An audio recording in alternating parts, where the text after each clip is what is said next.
the Young Dolph footage was revealed, and it showed that it was a lady who took the keys out of his pocket at the interview that he was given like the day before everything went down, man.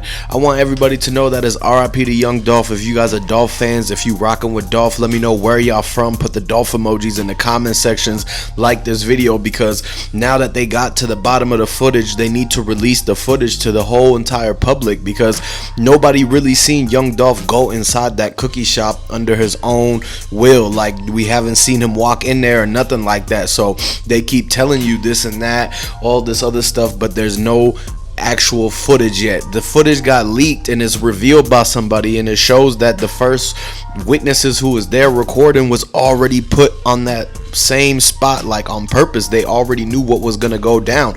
Who told them to show up to the cookie shop already going live, already recording? And how did they know that it was Dolph with the arm sticking out the window?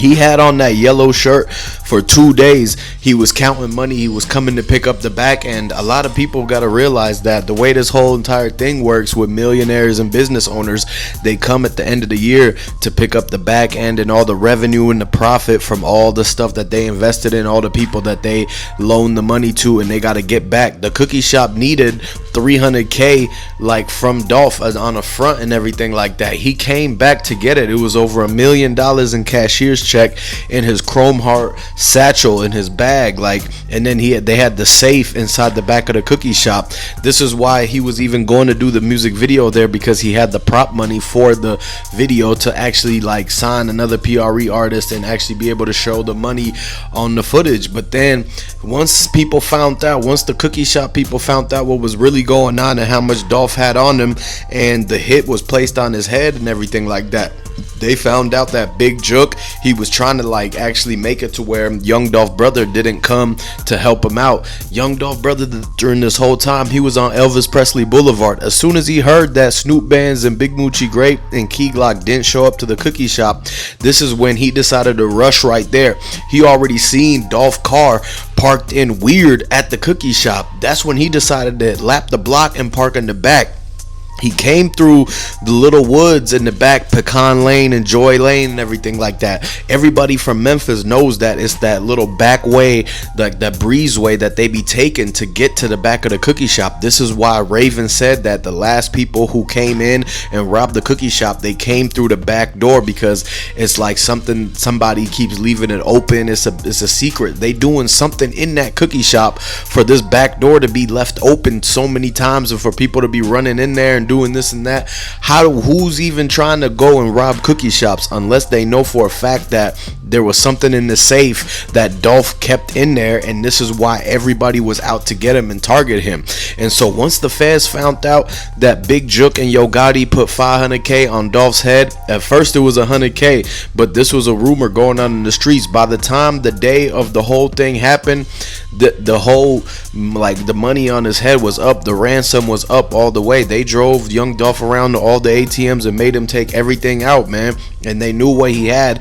This is why when MPD showed up, why was they so concerned about getting Young Dolph's bag out of the trunk of the Corvette and everything like that? The way when they interviewed Young Dolph mechanic, he said that Young Dolph backs in and it's 5 different cameras on that car. Like, it comes with cameras on it, so that if you take it to the track, you can see and like everything is recorded on the GoPro and is saved in. It's a memory chip inside the car. And so they said, Young Dolph mechanic said that the footage would show who was driving the car when Dolph's car was parked in front of the cookie shop, and they haven't released that footage either. It's a subpoena going on right now. The feds, they're trying to actually make it to where nobody sees it until it goes to the grand jury, because they don't want the whole footage to leak accidentally, and then that could cause Yo Gotti and Big Jook to go on the run. Because one thing right now is that they're looking at Yo Gotti as if like he might be taking off to Bali and pulling a move to where they might not be able to come get him if they do that. This is why they're trying to hurry up with the RICO Act so fast, because this is what the RICO Act is used for. Like, they save it to get the big bosses, the henchmen, the masterminds of this whole thing. Ever since they locked up Govan Hernandez for this whole thing, he went and told the feds about what Big Jook did and what Yo Gotti did, and then they actually let him go on a $90K bond.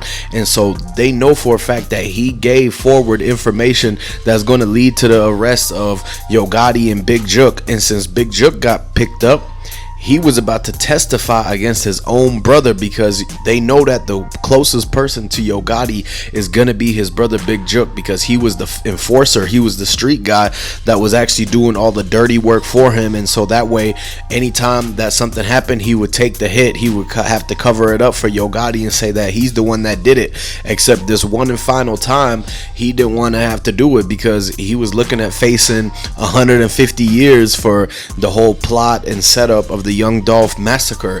And so this is when they sat him down in the interrogation room after Govan had ratted on him, and they said, look man, we looking at 150 years, and the grand jury, they're gonna indict you because they have evidence from Govan and his testimony and his statements written by pen saying that you're the one who put the money on Dolph's head.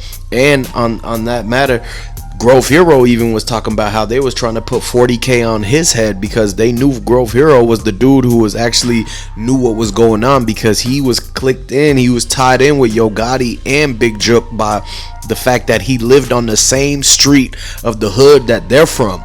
And then once he started doing his tour with Young Dolph and doing the food trucks and giving away the Lamborghinis, they got mad at Grove Hero, because they knew that they couldn't give the same opportunity to him, and they knew that he was going to end up going under Young Dolph wing and basically being a PRE member stamped in.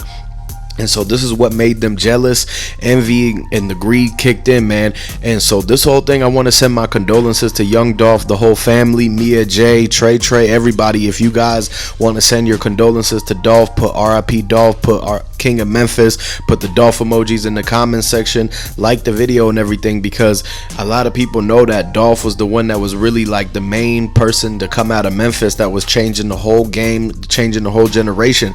Ever since that, you got to look at it, man. Yo Gotti and them, they didn't do nothing but just fuel more beef and try to get more people in trouble by promoting the certain things that caused a lot of people in Memphis to act the way that they act. If you really look at it, Memphis is the most dangerous city in America right now, and that only happened because that Young Dolph isn't there no more. When Young Dolph was there, Memphis was not in the top 5 dangerous. It was things that was going on in Memphis that for sure you got to be able to look out for and keep your head on the swivel for. But since Yo Gotti and them was the only ones that was remaining, they never actually pushed the piece or try to give back like the way Young Dolph did. So everything went down in shambles. It crumbled, and it turned Memphis into the worst city in America as far as safety wise. And so this is why it's so important to have role models and leaders like Young Dolph there to actually balance out that whole thing, so it's not everybody trying to be a hitman and a street dude and everything. Because now the only handouts, the only money that's coming in is if you do a drill for Yo Gotti, or if Yo Gotti puts some money on somebody's head and you have to come and do that. And so Young Dolph, he was on a whole nother thing. He was willing to actually like invest in you to get food trucks, to do barbershop businesses, to rap, to do graphic design, all these different actual avenues of business Young Dolph was supporting. And all them people lost their jobs. A lot of people lost their jobs when Dolph like got hit up basically, and all of this is gonna come back to like haunt them. CMG, Yo Gotti, Big Jook, moneybaggyo. You seen what happened to Black Youngster's brother, you seen what happened to Big Jook. The karma's kicking in. They can't, a lot of people, whoever did what they did, they know what they did, man, and they can't get away with this forever. They're gonna have to answer to somebody at some point. And so this is why we continue to advocate for Young Dolph. And if you guys are supporters of Young Dolph and real fans, let me know in the comment section. Let me know where y'all from. Put the dolphin emojis, put the King of Memphis and everything like that. I'm gonna catch y'all later.